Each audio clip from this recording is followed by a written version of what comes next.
В рамках всероссийских массовых лыжных гонок «Лыжня России-2021» 13 февраля на лыжной трассе Телебашня состоялся лыжный забег. «Лыжня России» – это ежегодная массовая лыжная гонка. Она проводится по всей стране ежегодно с 1982 года и всегда является большим зимним праздником. Число ее участников увеличивается из года в год.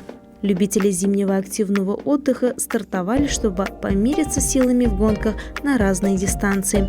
Состязание рассчитано на широкий круг любителей лыжного спорта. В турнире принимают участие как профессиональные лыжники, так и любители. Никаких ограничений по возрасту нет. Цель турнира – привлечение взрослых и молодежи к регулярным занятиям лыжными гонками и дальнейшее развитие и пропаганда физической культуры и спорта среди населения.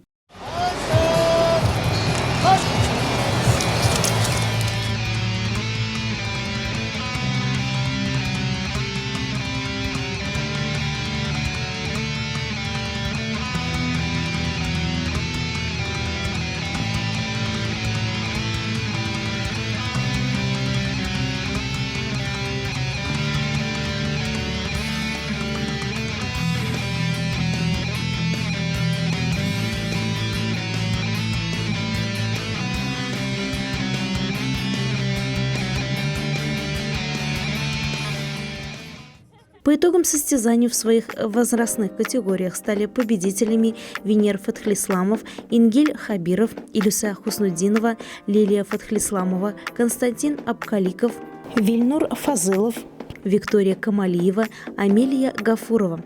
Победители и призеры всех дистанций награждены почетными грамотами и подарками.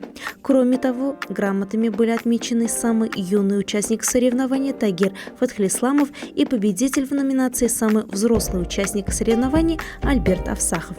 Поздравляем всех победителей и участников соревнований с очередным спортивным праздником, который подарил положительные эмоции, заряд бодрости и возможность пообщаться на свежем воздухе.